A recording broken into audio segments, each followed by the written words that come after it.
Thanks for checking out another episode of Bad Advice. I'm having so much fun recording these episodes, and this one is no different. Today, I'm joined by three great comics, Amy Miller, Shane Mauss, and Vanessa Gonzalez. We talk politics, racism, teenage drama, everything between.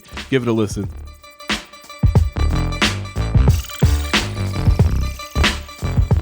Welcome to Bad Advice with Chris Cubas. This is unsolicited advice from unqualified people. I'm seeing three of my favorite faces. I basically started this fucking podcast so I could talk to comics again because I fucking miss it. And I'm so happy to be talking to the three of you.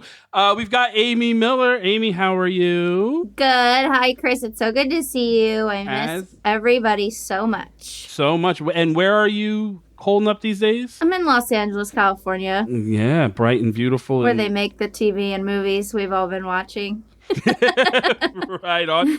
How's LA treating you these days? It's good. I actually do sometimes see like a beautiful LA cityscape in a movie, and I'm like, I kind of live there, but I'm gonna stay inside again. It's good. It's nice. Awesome. Vanessa Gonzalez is here. How are you, Vanessa? Yay. Hi, thanks for having me. It's so nice to chat with comics anytime.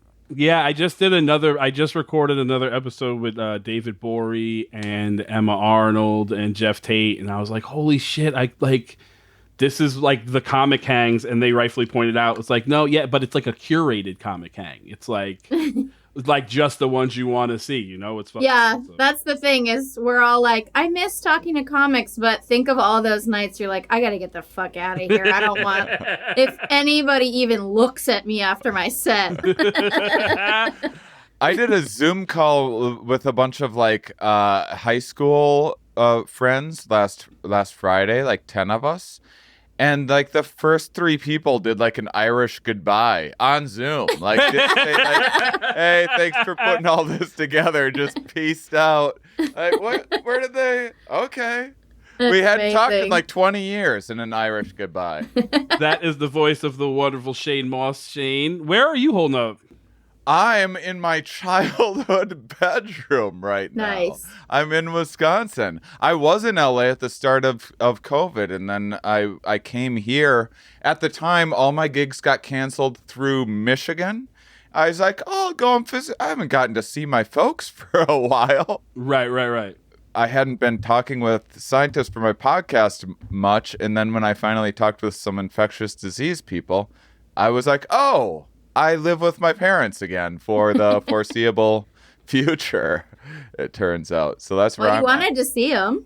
I did. Yeah. Did that so if you people don't know, you have a podcast where you talk to really smart people and scientists. One of the last live shows I did was your live show in February here in Austin. And we talked to somebody about how bad the flu was going to be or whatever, right? I don't even quite remember what they're talking about. I remember you tweeted that. You were like, what the hell? Shane Mauss just had I was on some show and there was a pandemic researcher and they didn't give us a heads up. Yeah. Well, there was a guy who was talked about language, and there was that woman who studies like the spread of infectious disease or whatever, and left that show feeling fine. Nothing bad coming down the pike. Yeah. Get me a fucking flu shot. It's going to be okay. Meanwhile, almost right after that show, I went to, so I was in Austin, went west to LA. I stopped through Arizona, and I had a biologist, not an infectious disease person, but someone that's not unfamiliar with disease research. And she was she canceled my stand-up science show. She's like, I don't want to be in a room with people right now because of this COVID. I'm like, what are you talking about? I don't ever watch the news. And I had been on, before I worked with you, Chris, I'd been on a psychedelic tour, so I wasn't talking with scientists as much as I normally do. So I didn't know what was, and then she was like, maybe we could, and I was like, well, do you want to do my podcast? And she's being weird about, because usually I go to someone's home or office, and I'm like, it's she's trying to not have me at her home or office or something. And then she's like, could we record outside? I'm like, no, because it could sound bad and airplanes flying. And then she's like, maybe we could get a space inside, but I'd have to insist that we don't like shake hands. We'd have to be like 6 feet away. And I'm like, who is this crazy person? and I'm like, you know what? Never mind. I'll hit you up next time, psycho. I went, did my stand-up science show, was like, sorry, there's supposed to be 2 scientists tonight, but there's only one because one's a hypochondriac lunatic. So dramatic. and then I had that woman on once I realized what to apologize to her and have her explain the scoop. We actually just talked again recently, and yeah, she's a bit of a Debbie Downer though. I was gonna say, is she scared? Are we? Oh yeah. You know what? Never mind. We'll talk later. Amy, I'm depressed enough. Fucking. Greg Abbott was just like, exciting news. Texas is going to be one of the first people to get the vaccine. And I was like, yeah, it's because we need it, though. The reason we're not getting it first because of your great governing. We're getting it first because we have 1 million fucking cases. It's bad. Amy, how was have you done comedy at all since this is? I did some shows this past weekend that I agreed to in like April when, we were all cute, like, oh, this will just be a couple months. And they were outdoor shows, but it still felt crazy just to be near. I wasn't like close to the crowd, but they're kind of close to each other. It felt very irresponsible. But guess what? I also don't want to be homeless. So I understand. I'm like, I can do, 4 shows and make this money, or I can like, I don't know, nanny for a month. It's like exposing myself to even more germs. Like, yeah, I mean, it was really fun. And then I had an enormous sense of grief that I won't do it again for so long. I was like, oh, getting a taste of doing an hour was like not what I needed. Like, but here's the sick thing about stand-up is I never stopped thinking about COVID off stage. And then the second I got up there, I was like, we're all gonna be dead soon. But did you ever have to be like, in a way of being like, now remember, guys, I would be a lot funnier right now if there was low ceilings and you were packed together because laughter is contagious? Or were they like really just happy to be out? Or what? Oh, they're so happy to be at anything. It's like we're the worst we've ever been, and the crowds are the best they've ever been. So it's a really. I'm doing my first drive-in show here in Austin, and it's at a grocery store parking lot, and everything's outside. I'm just doing 5 minutes, but I'm like real nervous about it, and mostly about like, do I shake people's hands, or is everyone like, right? Everyone's like, don't. So I'm just like, I don't even know socially what to do around shows anymore. Yeah. So I'm nervous about it. Comics are so funny because everyone's like, we were already awkward. We learned these rules. You give someone a hug even when you don't want to, and now it's like a new set of rules. Yeah. I haven't done shit. I haven't done a fucking set since March, and I was talking with Emma Arnold about how hard I'm gonna bomb. Like I'm almost. But excited. You won't. I'm almost excited. See, that's what people have said. One or the other. I understand. I'm lucky that like I'm doing all right. Like I have a day job and I work from home, so I'm okay to like I'm not concerned about like bills or whatever. But so I understand. Like Amy, you said like I don't want to be homeless. I got to do comedy to make money. I totally get that. But I am seeing fucking bar shows. Yeah. They just indoor ass bar shows with no masks. And I know you're getting drink tickets if you're lucky. Like you don't what? And in Texas and New York, they're doing like secret indoor shows. It ain't even a secret.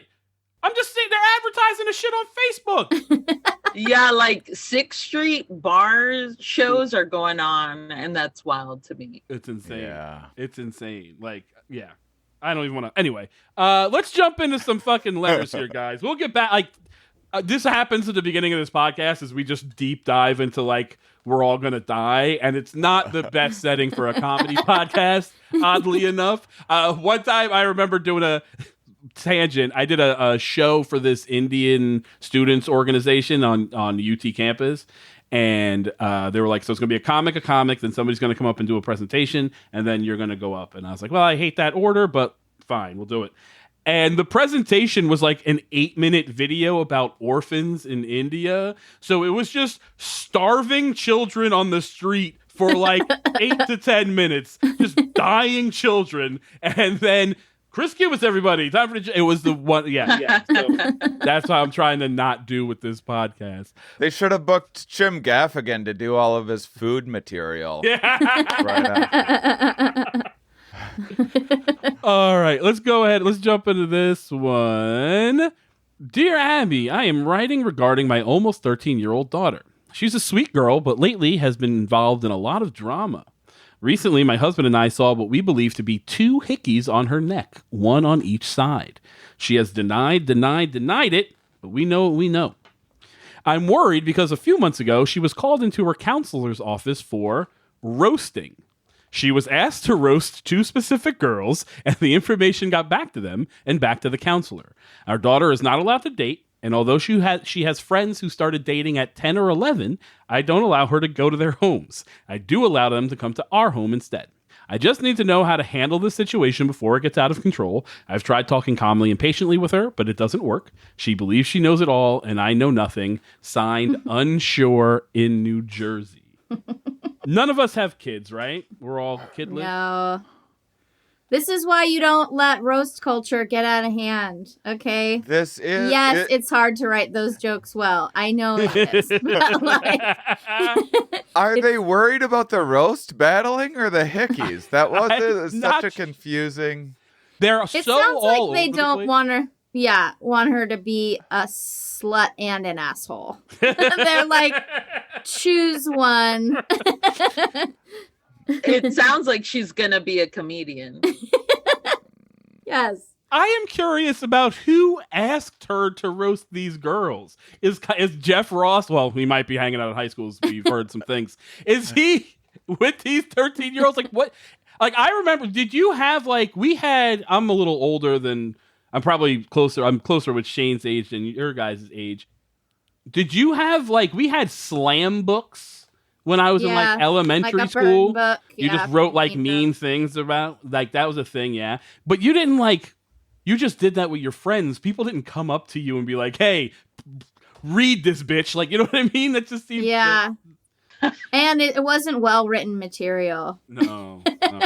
Yeah, I feel like we just had the bathroom wall. That's where all the good roasts got written down on the wall. Like, I'd like to have a good time. It was probably another girl because kids are so fucking mean. Yeah. Oh yeah. And that's the best kind of bully, I think, underrepresented in bully movies. If you get someone else to do your bidding, like you're like, hey, say some mean shit about this girl, then you're not actually bullying. You just suggested something. Yeah. And she did it. You get like a hitman bully. Yeah, that's the most sinister kind of bully, you know, like who's really pulling the strings. I used to be quite an antagonist when I was a kid. I think I still am. And yes, I am. And so my friends would like ask me for like roast jokes against like the people that they were in conflict. Oh, so this happened. So I was like to you. writing material. Yeah, I was like writing material for my friends to also get themselves in fights with bullies. And but yeah, it sounds like I couldn't tell if her parents were concerned that like, listen, if she's gonna be roast battling, she can't have like hickeys. It's gonna be such an obvious target. Yeah. Well, I hate the idea of 13-year-olds writing actual good bullying jokes because when you get bullied, all that you have is that you're like, I'm funnier than all of you. You're very dumb. Yeah. You're just supposed to call me a fat N-word, and then I'm actually supposed to have clever material. Yes, that's what they called me too. Oh, they were weird in the Bay. So here's my other question. When did you start dating? 10 or 11 seems crazy to me. I'm an old man, I guess, but that seems like early, right? Is that I would have dated at 10 or 11. Sure. Would anyone have dated me? Yeah, I feel like, I was a fat kid, so I didn't have hickeys, and I was probably bullied for not having hickeys, because I know there was like little, like not little kids, but in middle school, friends were doing stuff. Yeah, like giving hand jobs at PE and stuff, and you're like, that's crazy. What's a hand job? Yeah, I for sure I remember getting clowned on the bus because I didn't know what making out meant.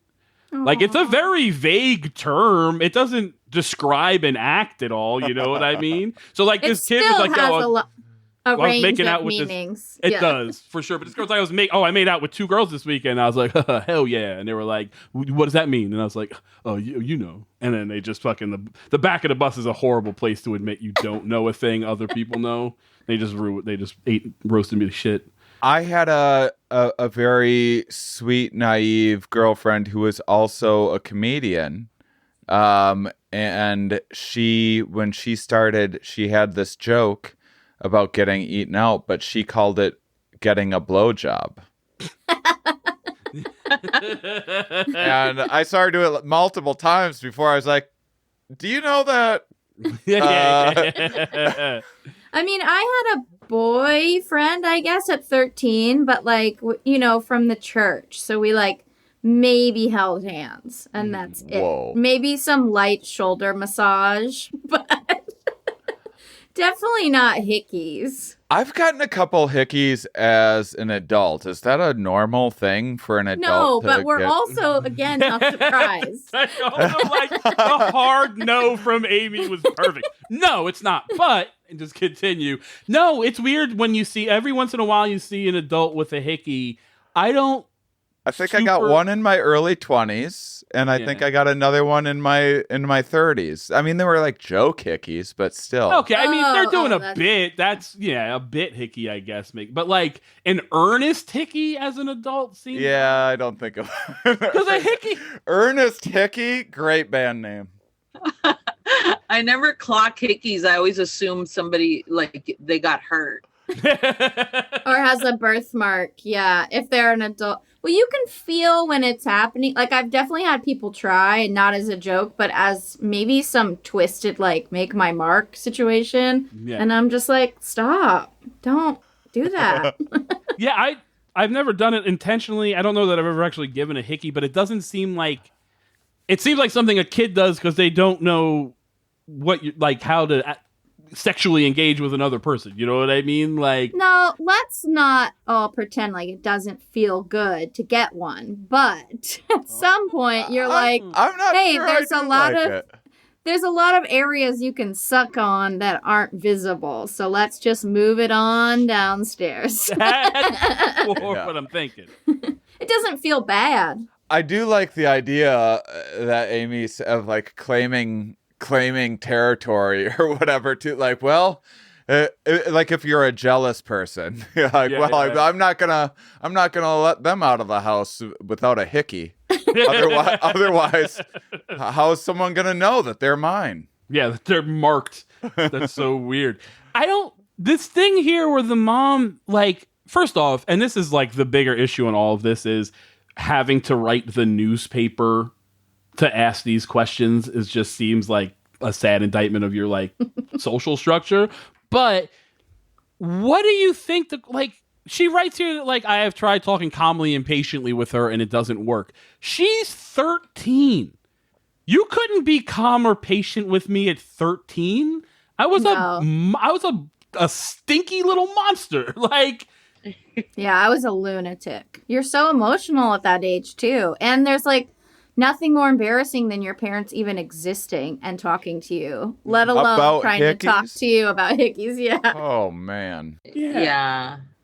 As a 13-year-old boy, I was obsessed with girls, terrified of girls, smelled horrible, I'm sure. I'm sure I wasn't showering. I just know I wasn't. So, like, The idea of someone coming in and sitting down and having an earnest, honest conversation with me about anything personal was just like the grossest possible thing. So how, if you have to say, like, do you have like a niece or a nephew? If you had to approach a 13-year-old with any of this, how would you do it? I do. I have a 12-year-old nephew, and he's just starting, like, his voice change this year. It's all very alarming. He's got a YouTube channel. It's oh, what's on his YouTube channel? Don't tell me what it is. He does, like, skate tricks with a ramp that he built and stuff. And, like, it's not bad, actually. And he, like, I think that I would just, you have to be direct. You can't be like, don't worry, I'm cool. Because there's like nothing less cool than that. Right. And you can't be, of course, too prudish about it. It's just like, I think the big thing is checking in and being like, did you want these hickeys or did you want the person to stop?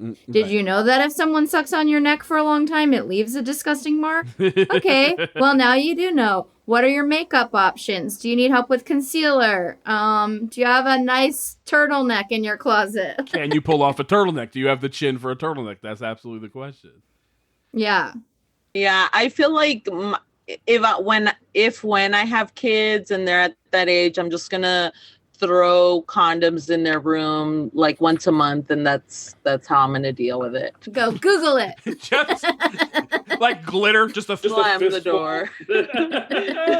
Yeah. I had the mother who, because we grew up, I'm like 42, so it was very AIDSy when I was like a teen. Like, not like there wasn't a ton of AIDS around, but it was very much AIDSy. You know what I mean, though? Like, everything was talking about condoms and safe sex and AIDS and HIV was just very prominent. So my mother was very much the opposite of Vanessa, and she was like, my mother sat down, gave me a banana and a condom, and made me show her I know how to put a condom on. And if she had any idea how not important that information was for me to know, how I not getting any use out of it. Like, all you did was ruin a banana, Mom. I have no access. I can't get to this banana now. That's so sweet. Well, in the 10 years from now, when I actually am going to need this skill, I will have forgotten. Will completely have forgotten. I'll have the same condom that you gave me and told me to keep in my wallet. That's so nice. I had a Velcro nylon wallet. That doesn't need that is safe sex in and of itself. You can't get laid with it. I feel like it had a wrestler on it. Let's be honest, Chris. It 100% would have, and my new one might. I just couldn't afford branded merchandise. I like that your mom knew you were gonna get it in at some point. That's nice. She had confidence. I respect that for sure. She was incorrect, but she had confidence, and I appreciate that. I don't remember the exact age that I was, but I think I was around 22 or 23 when my mom tried to have a sex talk with me. And I have a brother that's like 9 years younger than me, who it was getting to be a little too late for her to have it with him. Right. And I never had a talk with anybody, of course. And I learned about sex from porn, and it was my brother's porn magazines, and he only had black porn. Again, Bay Area, whatever. So then there's a chunk of years in my life that I thought only black people had sex. That's amazing. Amy, that is so progressive of you. That is very woke. We appreciate it. Which sort of like only gave me more reverence for my black friends at school, because I'm like, dude, you get to have sex one day. That's so fucking cool. I hope this isn't too invasive of a question, but when you saw your first white penis, how, like, was it like, so how weird? I knew that white, people could have penises. I just didn't know about the going in and out. Sure. And I thought that we didn't do that with our parts. That was preserved for the black community specifically. And I'm assuming you're a pretty young when you're having these thoughts. Okay. Yeah. I mean, I was like 10. Right. How did you have any idea how you kind of knew how did you know how babies were made? I'm trying to figure out how white people in this world, how are there still white people? Like, you know, dummies who don't believe in evolution are like, how are there still monkeys, you idiot? Like, how did... Is it an egg? Yeah, I don't think I had given much thought to how the baby actually got in there. Sure. Maybe I thought, black men were impregnating these women, and then I don't know. It explains a lot of my later sexual choices. Oh, that's amazing. So yeah, I think we can all agree you can have a hickey when you're 13. It's fine. This kid's going to be a little bit of a fucking grump. It's also fine. I mean, kids are doing like meth at 13 years old these days. Like a hickey, that's like, oh, so sweet. It's very quaint. Yeah. Yeah, it's the roasting they really need to work on. Yeah. Ooh, roasting. Call Mike Lawrence. Make sure the jokes are good. Make sure they're solid. There needs to be judges. They're not just mean for the sake of mean. You have a punchline. Absolutely. Let's go ahead and jump into this next one. Let's see what you think. Dear Abby, my husband travels frequently with a work crew. It is not unusual for them to be gone for months at a time. During these absences, some of the married men on this crew cheat on their wives who are at home with their children. I feel guilty knowing they are cheating. I don't want them bringing home any sexually transmitted diseases to their unsuspecting spouses.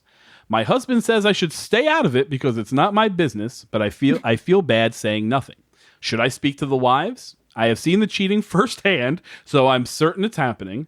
I would want to know if it were me. Torn in the northeast. I feel like this is written by a woman who tours for comedy because this is a feature comedian for sure. Absolutely. So there's obviously the bigger question here is, do you tell? But I have a question that I'm very curious about. I have seen the cheating firsthand. That's what caught my attention too. What was she? I thought they were all away. Traveling, and the wives were at home caring for the children. Did he bring back video? Or like, look at Frank. Whoa. Yeah. My husband and I are voyeurs, so he sets up an iPhone and we get... That's why my mind immediately went to green room. Like, that's so sick. But, sometimes if someone's, like, guys like that often will show it off, too, and be like, oh, I'm texting with this lady I'm going to meet up with, Yeah. And they're not good at secrets. Right. Yeah, a lot of people are trying to get found out. I'm not saying that means you should tell the wives. I still don't know about that one. Obviously, I have a lot in my back pocket I could...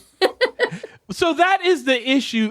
Like, for people in our, like, your situation when you, like, or our situation, you're, like you said, comics or whatever, there is the part of, like, you're not telling because, like, you have a fucking career to try to maintain, and that's, there's a lot of politics and bullshit that go into that. If you're just the wife here, that's not as much of a concern. You don't work on this crew or whatever. Right.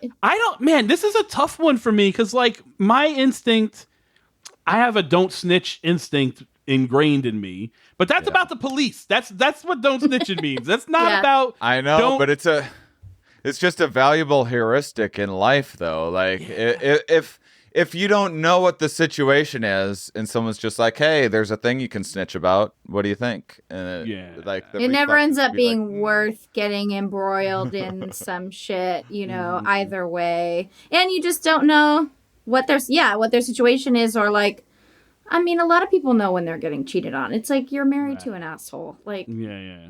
I would start a Facebook group called I think your husband's cheating.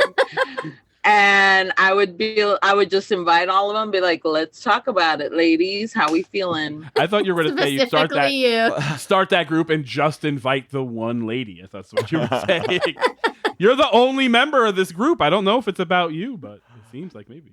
It's funny. I have a close friend that I like grew up with, and she was like dating a guy from work, and then someone from work was like, "Hey, he's cheating on you," and it was a lady who told her, and then she just ended up being mad at the lady and stayed with the guy. And I was like, why are you mad at her though? She's telling you. And so now she's just mad at the lady. I thought of that as a possibility. Yeah. Yeah.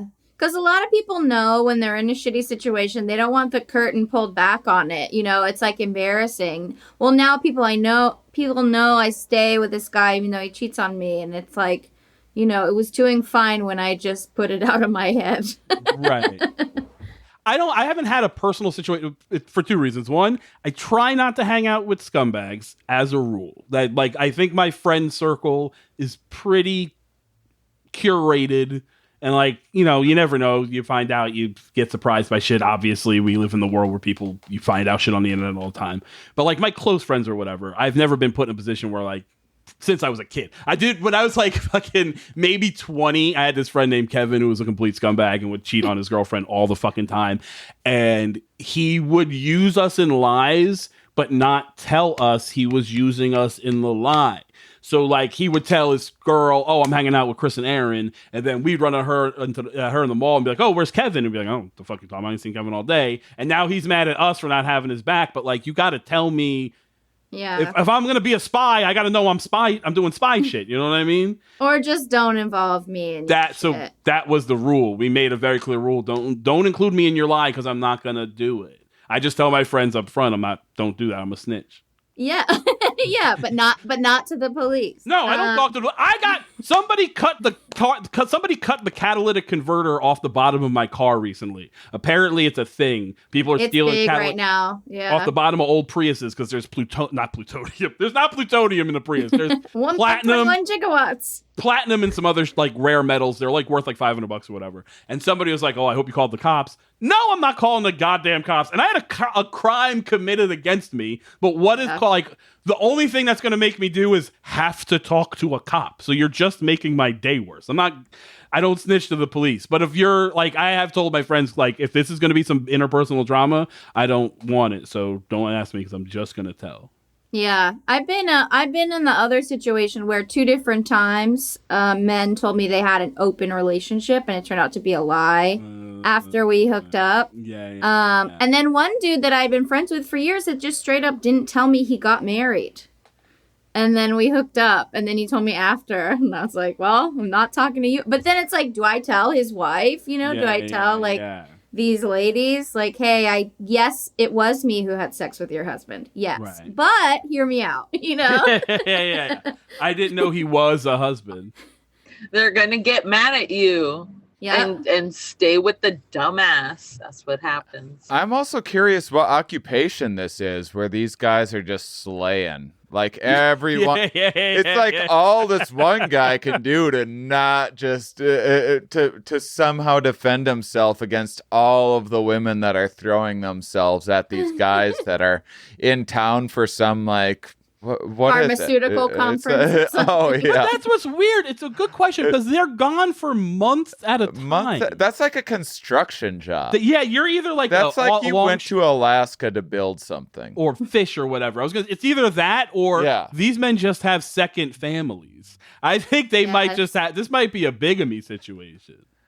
I love the second family. I think anyone that can pull it off, it's amazing. It's pretty incredible. But it's so good that you're like, I'm a shitty father to 2 different families and I'm getting away with it.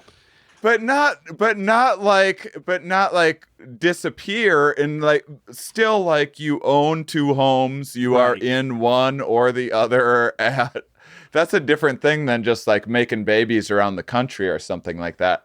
I had family members that when we showed up at the funeral, the other family showed up at the funeral. That's amazing. Exact. And so, there is some amount of work ethic it takes to be able to just support. And he was, like, supporting 2 families. Like, it wasn't like he was loafing off of 2 families. He was, like, paying double bills. It just seems like way too much work. Also, what a fun funeral. Has there ever been a woman with 2 families? Has there ever been a woman to pull off the 2 families? I mean, you die from that amount of work. Just the housework alone. No way. I can't imagine there has. No. That'd be a great TV show, though. We should write that TV show. it's harder to hide, I guess, when you're like having kids and. That is also true. You would have to pretend like you'd have to have like twins, but sneak one away real fast. Yeah, there'd have to be something. Oh, I had the baby while you were at work. Sorry. Oh, that's what it is. It's two guys. They both that, and then she knows she has twins, and she's just like, I'll just tell both of them that they have one, and then she has them somewhere else, splits them up. That's how you pull it off. Yeah, even without kids, like, dudes just require so much emotional labor. It's just like there's no way you could split that. Oh yeah, What do I you can't mean? imagine my poor fiance having to have a second one of me somewhere. It seems brutal. I suppose it's just one of those things that it's like, it would be a weird thing to be suspicious of, though. You know, like, hey, you don't have a second family somewhere. Yeah. And also, I don't know that that's such a thing to be able to pull off now. No, you know what I mean? not Like in a with social Facebook. media Facebook day. ruined Yeah. all that. You're like, you're going to see your face. Like, I saw you with other kids at the zoo or whatever when you were supposed to, you know what I mean? Like, I don't know that you can pull that off in 2020. Yeah, like I feel like the no Facebook or no social media is a huge red flag, because all of my friends that are dating guys that are like, yeah, he just doesn't. That's my boyfriend. No socials. And he's been gone for a month in Ohio. God damn it. I knew it. I need to see pictures of me posted regularly. Yeah. Well, I've always Chris, heard was this your way of letting Amy know? Yeah, see Adam on that that? Instagram, Amy. I've always heard rumors about, actually from a comedian, rumors about Robert De Niro doing this with multiple women. Like, he has a wife. Yeah. But then he, like, buys houses. This is just a rumor. I really shouldn't be stating it as fact. You know who's not going to hear this? Robert De Niro. You You're never fine. know. He loves stand-up comedy now. That's hard to keep a De Niro affair under wraps. You would. Well, not if you're getting your whole house and car and everything paid for, your clothes. That's a lot of like, hush money. Yeah. That's true. And also, there's got to be a little bit of like, this is a horrible thing that I'm going to say. If you're Robert De Niro, I wouldn't be, and like you're married, I wouldn't be shocked if the wife just kind of knows. You know what I mean? Yeah. There's like, oh, he's going to go do what he's going to do. I'm still his wife. Like, we have our thing. He's going to have, and also he's what, 80 fucking years old? Like, how much is he, you know what I'm saying? How much is he really doing out there? Very much still of the mind that I would say the bulk of people who are getting regularly cheated on know it and just decide not to address it. Yeah. How do you not know? Yeah, it seems like you would have to know, but I was about to say, I've never been cheated on, but hey, right? Maybe. Oh, women are way better at it, though. Yeah, I was going to say, like, guys are too dumb. It's so obvious when they are. Yeah, I've cheated before, not much, but a couple times, and I got away with it. I confessed at some point. Well, one was meant to be an open relationship, and then I started a thing, and then the person I was in an open relationship was like, I've changed my mind about this open relationship. I'm like, but well, that doesn't. Okay. Yeah, that's cheating. Up until that point, it isn't cheating, right? Then you have a past. Yeah. Like, oh, by the way, then, well, when we had agreed to a thing, I was doing a thing. You know what I mean? That's a little different. And then one other one was like, you know, I had like this super drunken, oh God, it like, you know, just a bad choice. Didn't tell the person. And then I, riddled with guilt, like 6 months later, I confessed this drunken thing had happened. And then they were like, I knew it. I was like, did you though?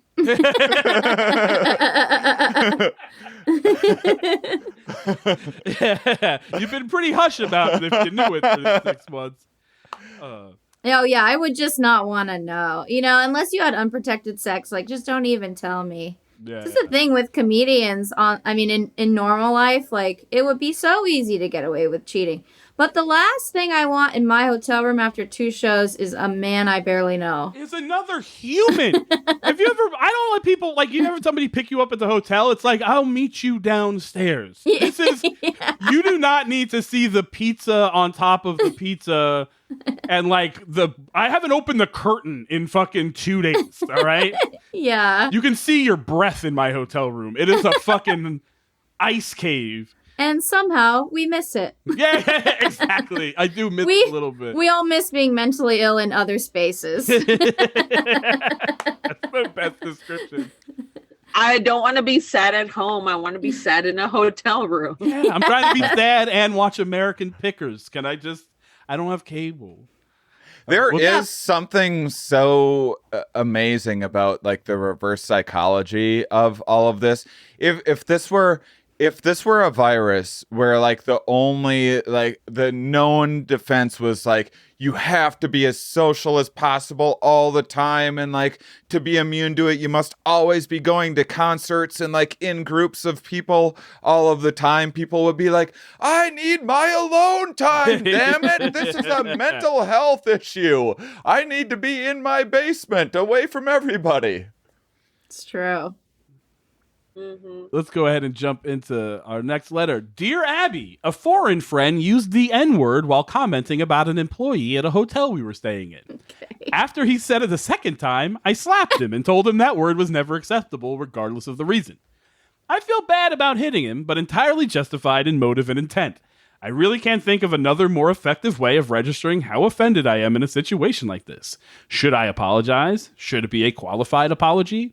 I tried to explain the complex racial history of the U.S. and why the word was so hurtful, but he seemed disinclined to understand. What is the right way to react in such a situation?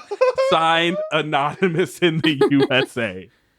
Nothing to apologize for. My only note is maybe you should have slapped him the first time. I read this letter and I was like, Amy Miller wrote half of this letter. She wrote the part up until the, like, should I apologize? I like that she's like, I don't know. I came in the next day with like a people's history of the United States and I handed it to him. But I let him know that only Black people have sex. And they can do 2 things. Amongst the many other things, but they're only allowed to say that word and have sex.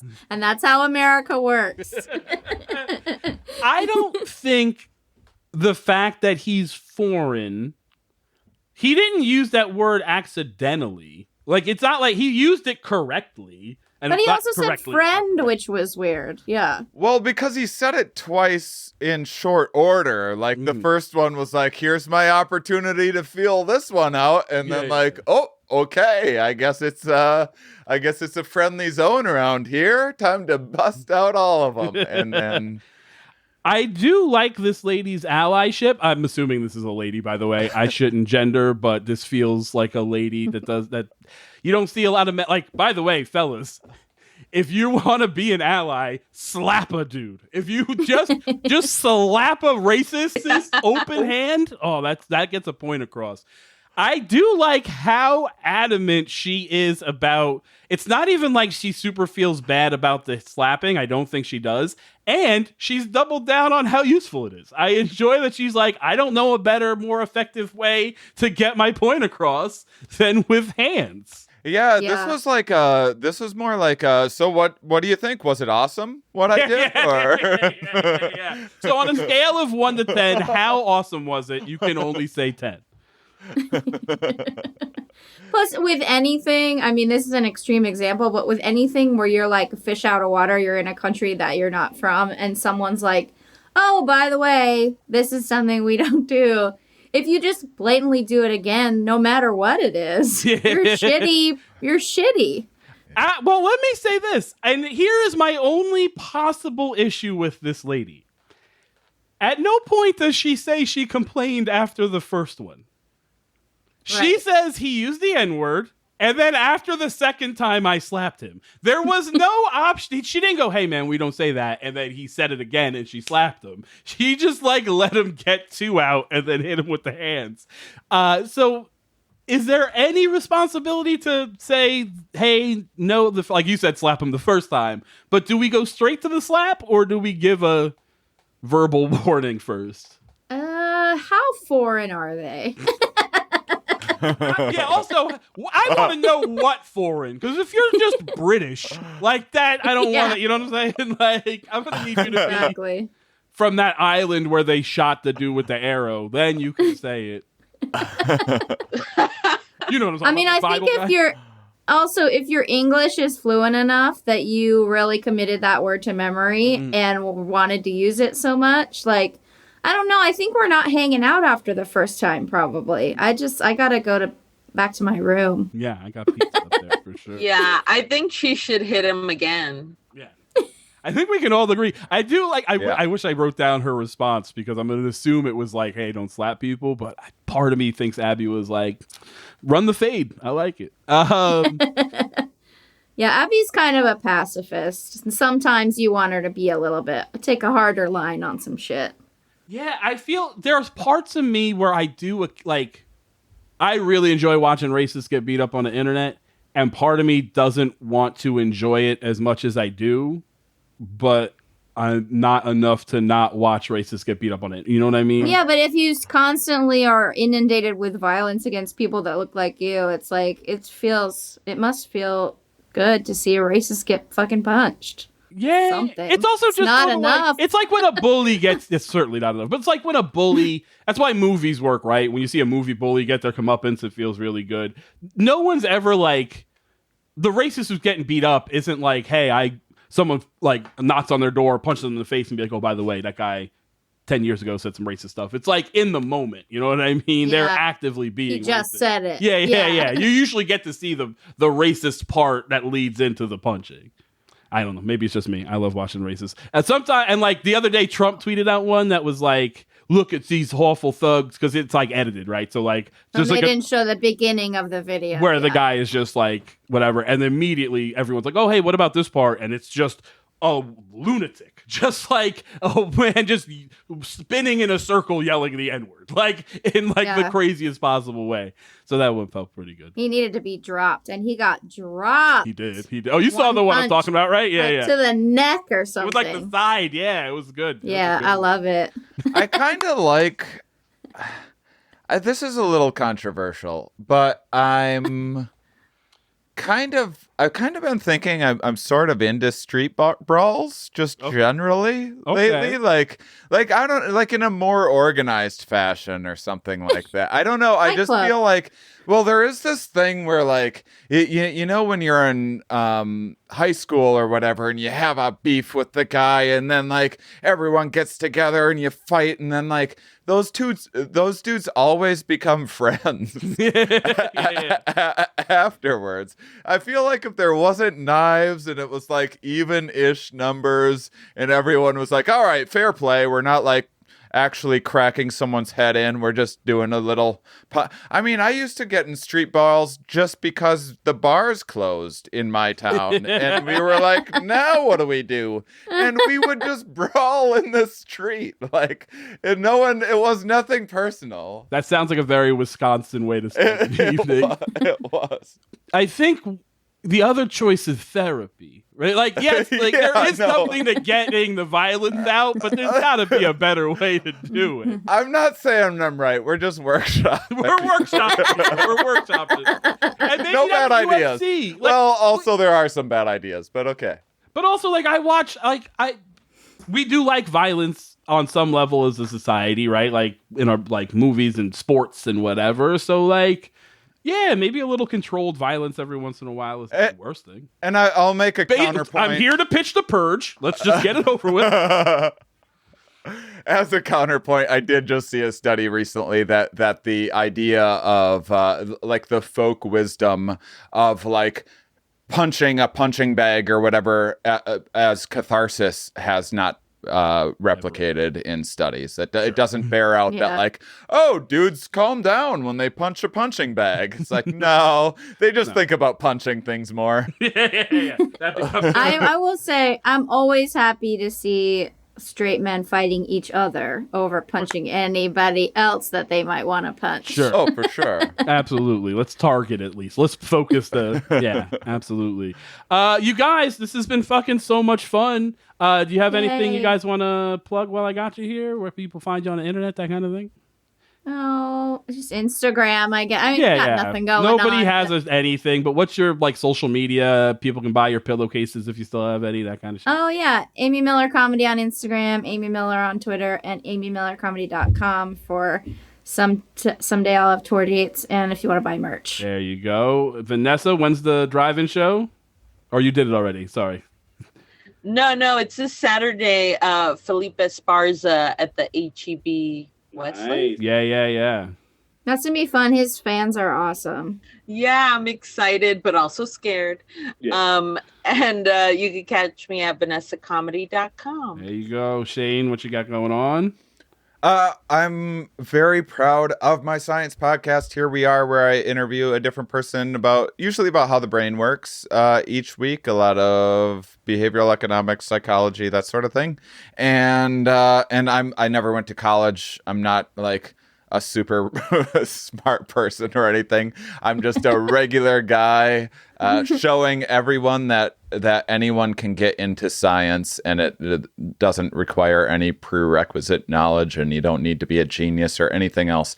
So just fun, cool stuff, animal behavior, that sort of thing. I love it. And as far as comedy, I'm not doing that much at the moment. Instagram, I have here and there been being a little silly, so. Awesome. So definitely check that out. I am at Chris Cubas on all social media. If you enjoyed the show, please find us on Apple Podcasts and rate, review, subscribe there. Really does help us out a lot. If you have questions or anything you want answered, hit us up at badadvicepc@gmail.com, and we will see you next week. Thank you.